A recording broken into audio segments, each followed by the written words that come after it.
up, it's Jeff. This is David. Hi, David. Hi, Jeff. We're playing Nioh. We are.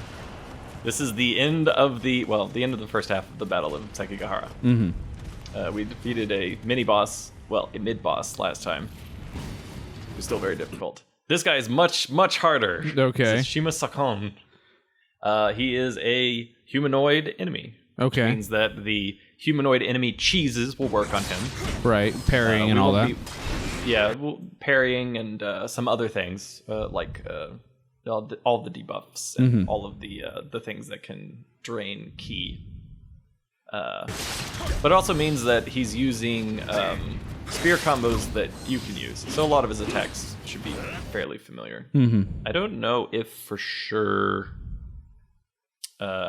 actually, I don't know if he could do the 4 without, or if it's only with the living weapon. But either way, you should just, as you might be able to see, my strategy is dodge to the left, right, left to and the left, forward, and then kick. Yes, left and forward, and then kick, because I'm going to do all my burst damage when he is gets sleepy after he goes out, like so. Okay, stab. We'll have a much better combo. You can get 2 of the EI strikes. Right. Your regular stab him and then do it again. Yep, the strike to knock him down, the strike when he's on the ground, and then the stab when he's on the ground. Right. Okay. It requires some good. It's a little quick on the timing, but most of these moves, if you use a spear, will be familiar. So he has mid stance, high stance. He usually just does high stance stuff, and he can do strong and weak attacks, and thrusts, and whatnot. The trip is a thing that you can do. You can definitely learn how to do that. It's pretty fun. There we go. 1, 2, and stab. And then an additional kick. Now he's got a lightning lion. Yes, he took me about an entire hour and 10 minutes to beat without taking damage because of the phantom range on his living weapon. That's He's long. Very aggressive, yes. Also, he has 2 very, very quick AoE burst attacks. Okay. Which are very easy to get caught by. But he follows some of the rules in that human opponents that have their ki taken away when they're in living weapon gets rid of the living weapon. So now he's just back to where he was before. Rather than having a distinct second phase. Okay, but he doesn't follow the rules in that he has infinite living weapons, so... Right. At a certain point, he will just, after he gets tired, he'll just immediately pull the living weapon back in. Right. Whoa. It's a little fancy jump. Can you do that one? I think you can. Okay. I think you can also do this one, too. The whirlwind? Yeah, the whirlwind attack. I don't know I don't remember if that's exactly what it's called, but I think it's it's on the far right of the skill trees. That's one of the very quick bursts, sort of like AoE things that just sucks if you're trying not to get hit. Right. Fortunately, the block actually, I didn't take the elemental damage, so it didn't like chip you, which is nice. I'm glad that they did that. We're gonna do just a tiny bit of cheese because I'm tired of this stupid guy. So, if you point at his head, he rolls, but sometimes he rolls forward, and that's a mistake. Because he's a human enemy, so if you shoot them in the head with anything, it will knock them down immediately. Right. So, we did it! Yay! There are a few other attacks that suck, so we'll take a little quick gander. Yeah, let's take a look at the other terrible. He can do. I think this is the high stance. No, the next one's high stance combo. This is the that one.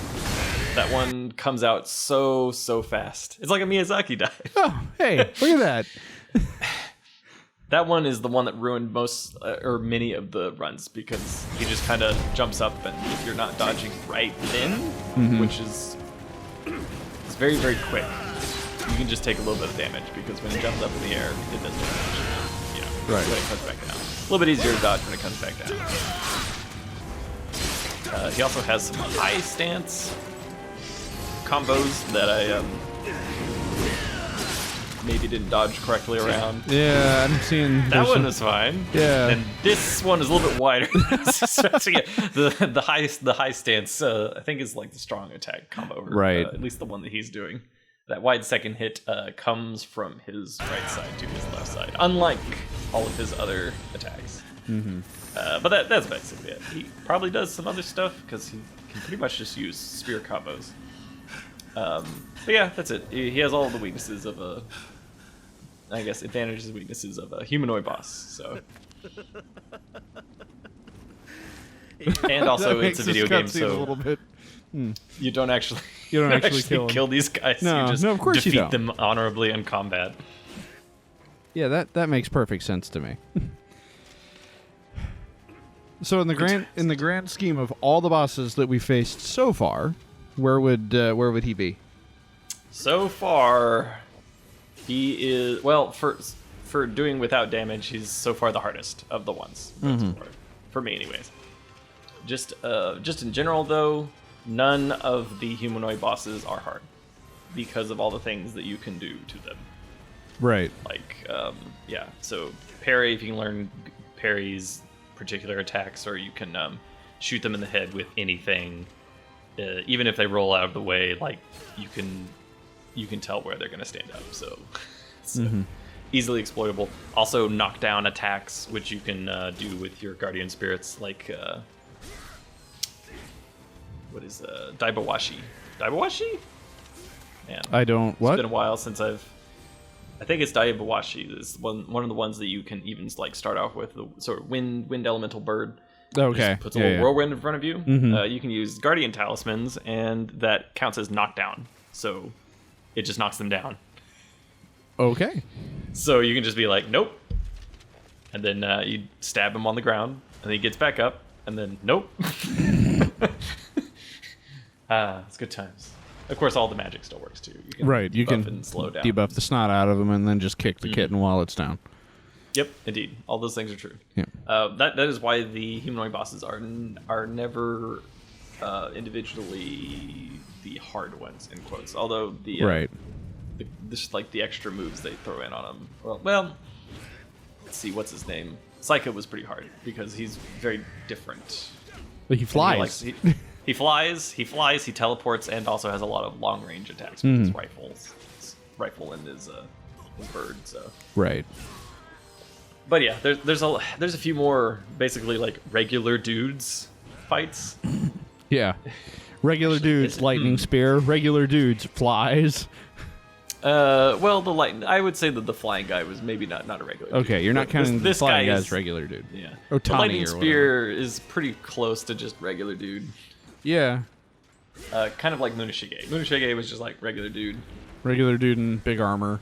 Honda was also regular dude, although you don't have to technically fight him because in that mission, he's just being possessed, and all you have to do is break the crystals. Right.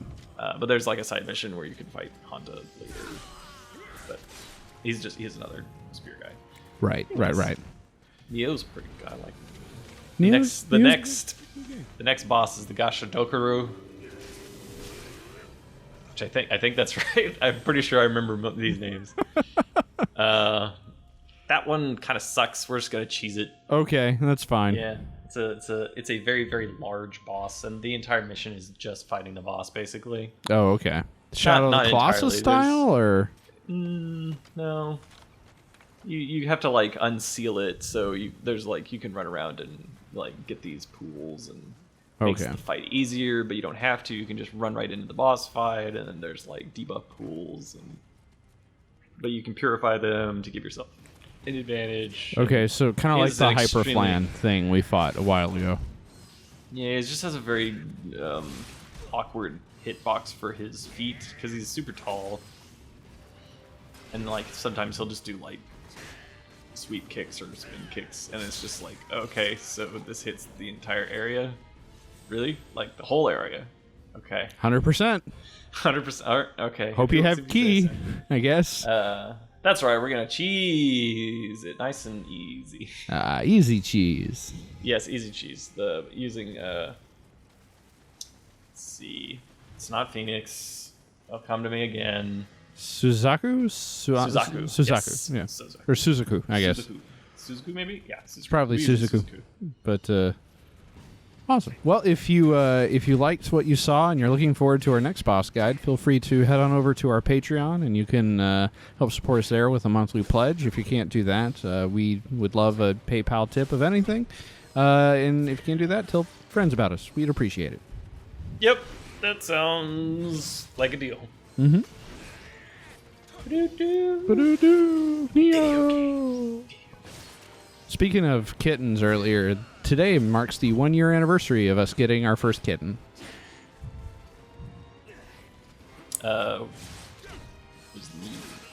Nemo was the first? Nemo was the second kitten. Nemo is the kitten we got to keep our first kitten company. Okay. Nemo. No, Clover. Clover is the first one. She is about as big as she's going to get, and she's just a little bit over 7 pounds, which for a cat is tiny. So that is a ball. That's a cat. That's a kitten. Yeah, perma kitten. Cat. Perma kitten. Yeah. So, we've had her a whole year, which means it's getting closer and closer to me having been married for a year. Measure your life and cat anniversaries. Kinda. Okay. Except I don't remember exactly when we got Nemo. It was Nemo probably doesn't remember either. So just say whatever. I can guarantee Nemo doesn't remember. It was just like this was after we got married. This was sometime before we got broken into, and then there was the hurricane. The hurricane happened, and that just kind of just like hurricane destruction. Yeah. Like I don't even. That wasn't that long ago, but it feels like a lifetime. And now my desk is set up in a closet. For safety? Because it's the only place it could really be. But it's a really big closet, so it's fine. And I now have a really big closet. It's just called a room. It's a small room, big closet. Small room.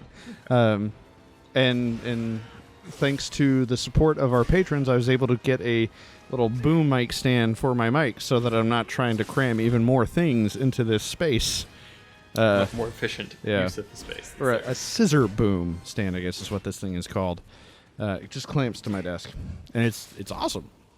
Yes, I'll probably requisition one of those as well. They're also pretty cheap.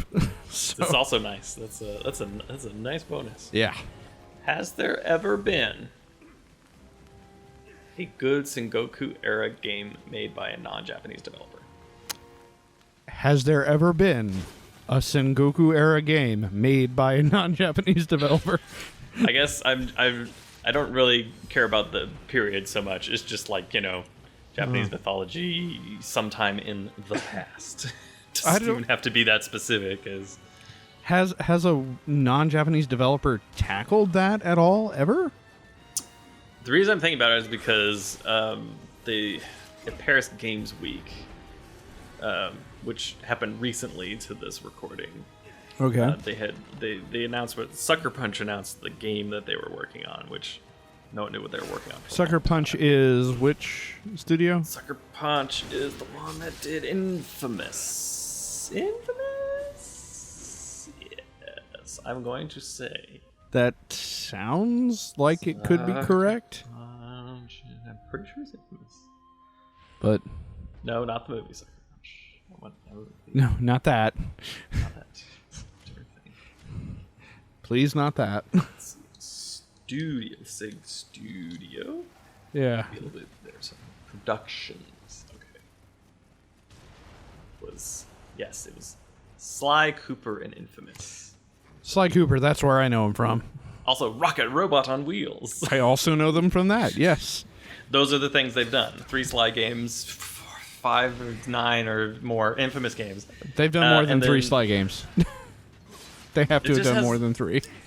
The Wikipedia page only lists them as Sly Cooper, Sly 2, and Sly 3. Huh. I could have sworn there were like 2 more. Oh, well. And then Infamous 2, Festival of Blood, Second Son, First Light. All Infamous things. So that's all they've done until now, and they said, we're working on Ghosts of Tsushima? Tsushima? Tsushima. Which looks like... Yeah, there's just a trailer. It wasn't a gameplay trailer, so it's hard to say what kind of game it is, but probably in line with what they've done before, but maybe not. But either way, it was just like Japanese period piece action, and I was just like, okay. Then this thought came to my head. I was like, wait, has a non-Japanese game developer made just even made a game in that period with like Japanese mythology, and then in addition, goodly. Well, I mean, okay, so not dealing with the mythology, but dealing with the historical, dealing with like just the historical, like tactical strategy stuff side of that. Like, there have been a couple, like I think Paradox made one. I suppose there's like maybe like Age of Empires or Civilization, kind of in a general sense. Right, and then like I can't remember what it is called. There's, I think it's called Shogun Total War. Shogun Total War. There's also like Heart of Iron. Hold on. Okay. Raving Loon. Shogun Sengoku. Okay, fine. I have a corollary to that. Yeah, go ahead. Yep.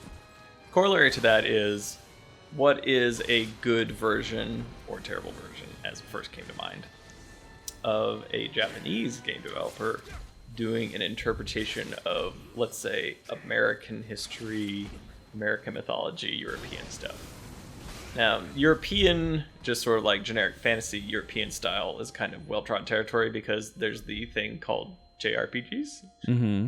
But I guess that's more, that's actually more technically Dungeons and Dragons and computer RPG descended, like wizardry, right? Mm-hmm. So wizardry and D&D, well, wizardry became Dragon Quest and D&D is Final Fantasy 1. Like, litigiously so, almost. Yeah, fair enough, yep. So, but I would also argue that something like Dark Souls is a very good Japanese version of a Western sort of like dark fantasy style. Mm-hmm. But then I thought about a game that I hate a lot. Oh? Which is Shadow Hearts from the New World. Which is a psychedelic and extremely stupid pastiche of American history. Ish. Just kind of like, well, it's just kind of like a grab bag of just like stuff and places and events and things. I was like, man, I dislike this game a lot. I was watching a speedrun of it. Well, it's a long speedrun. Were you watching the RPG Limit Break? Going through Limit Break. Yeah. Yes, sir. That's a great way to consume that game. I feel like I'm getting more out of it. Same thing with Star Ocean till the end of time, which is also a bad game for different reasons. A game whose twist was so bad that I decided to make an entire game in response to it. It's like, okay, Star Ocean 4, Star Ocean 3, we're sorry. We're sorry. Star Ocean 5 has the best stupid... Well, it has a contender for best stupid JRPG subtitle, which, for the most part, Square Enix kind of holds that. That's their title. thing? Yeah, but this was Tri-Ace. It is... do you know what the subtitle for Star Ocean 5 was? No. I am going to look it up, but I'm going to try and remember it first. Okay, because I know Go ahead. Is Star Ocean Integrity and Faithlessness. That's stupid. That is pretty stupid. Also, it's kind of hilarious for a subtitle. Integrity and Faithlessness. It's like, okay. What was the subtitle for Star Ocean 4? Last Hope. Last Hope. Okay. So it was Star Ocean. I don't know if Star Ocean 1 was subtitled. Was it just Star Ocean? I think it was. Star Ocean 2 was second story. 3 was Till the End of Time, 4 was The Last Hope, and 5 was that nonsense you just said. Uh-huh. Accurate. Also, the game I was thinking of, the 4X style game set in Sengoku era Japan, is called Nobunaga's Ambition: Sphere of Influence. Oh, yeah, okay, yeah. That's the first time that I had ever in my life heard the name Nobunaga was from that title. It wasn't from Onimusha? No. It wasn't from Kessen? Nope. You mean you didn't play Kessen? No, I did not. Color me shocked. I only played Onimusha 3. The one with Jean Reno. I was like, the professional. I've forgotten his name. Yeah, Jean That's Reno. his name. Yes, and we've now Issen. There you go. Red Issen. frames. Now we've gone through all I remember from Onimusha 3. There you go. You know everything. Yeah, I never played Onimusha 3. And I was like, hey, it's got Jean Reno. But at the time, I didn't own the system it came out on, I think. Or whatever.